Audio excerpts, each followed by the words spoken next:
Hello, कैसे हैं आप सब। मैं आपकी मिस फ़ीडा। सब उम्मीद है खैरियत से है और आपको पेरेंटिंग टिप्स से बहुत ज़्यादा फ़ायदा पहुंच रहा है। दोस्तों, आज का जो कल्चर है, आज की जो बढ़ती दुनिया की तरक्की है, जो रफ़्तार है, वो जो चाँद तक पहुंच गई है, बहुत आगे दुनिया निकल चुकी है। इसके साथ साथ माँ बाप के कुछ तरीके भी हैं जो बदलते जा रहे हैं। लेकिन हमारे कुछ दोस्त अज़ीज़ ऐसे हैं जो पुराने ही तरीक़ों को आज तक लेकर बैठे हुए हैं कि नहीं, बच्चों पे ज़्यादा सख्ती करेंगे, बच्चों को ऐसे करेंगे तो बच्चा ठीक रहेगा।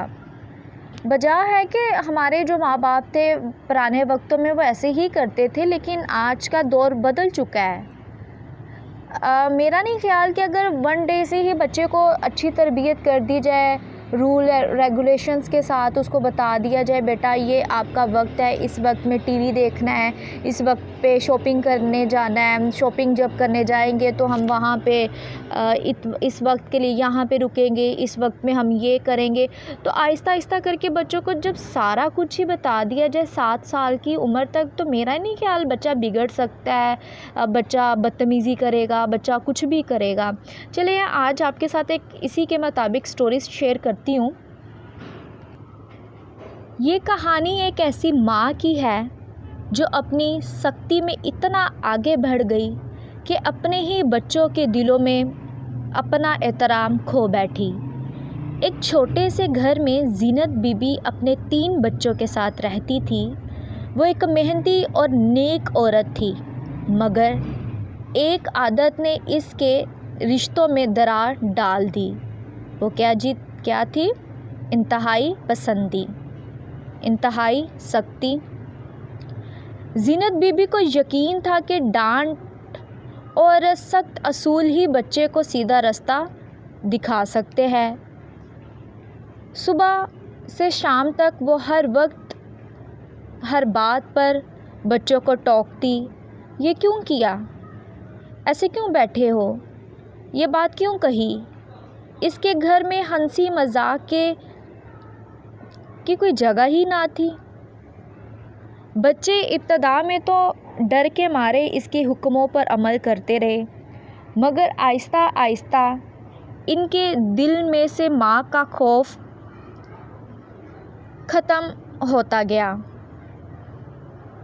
जब वह स्कूल से वापस आते तो कमरे में जाने से पहले माँ के मूड का जायज़ा लेते।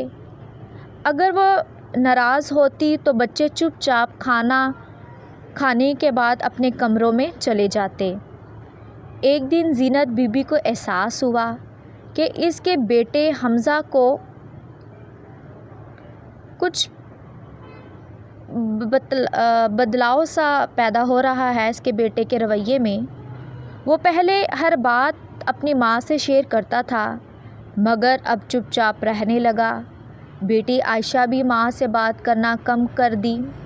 छोटा बेटा यूसुफ माँ के पास बैठने के बजाय दादा के कमरा में ज़्यादा वक्त गुजारने लग गया।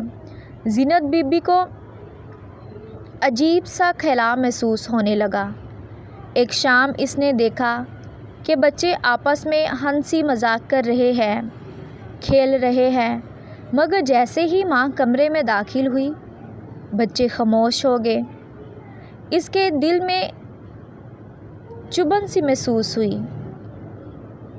ये वही बच्चे थे जो कभी इसके गले लगकर किस्से सुनाते थे, और आज इसकी मौजूदगी में बच्चे चुप हो जाते हैं, बच्चों की मुस्कान छीन जाती है। इस रात वो देर तक जागती रही। इसे अपने माँ की नसीहत याद आई, सख्ती ज़रूरत से ज़्यादा हो जाए तो मोहब्बत का रिश्ते से विश्वास यकीन कम हो जाता है। सख्ती ज़रूरत से ज़्यादा हो जाए तो मोहब्बत का रिश्ता कमज़ोर पड़ जाता है। अगले दिन इसने फ़ैसला किया कि अपने बच्चों के साथ अपना रवैया तब्दील करेगी। इसने पहली बार इनसे नरमी से बात की, इनकी बातों को गौर से सुना اور چھوٹی چھوٹی باتوں پر تعریف کرنے لگی۔ آہستہ آہستہ گھر میں ایک نیک ماحول پیدا ہوتا چلا گیا۔ بچے ماں کے پاس بیٹھنے لگے۔ ہنسی، خوشی، مذاق، مسکراہٹیں واپس آ گئی اور زینت بی بی نے سیکھ لیا کہ احترام سختی سے نہیں بلکہ محبت اور سمجھداری سے کمایا جاتا ہے۔ Thank you. امید ہے آپ بھی اپنے بچوں کے ساتھ ایسا ہی کریں گے۔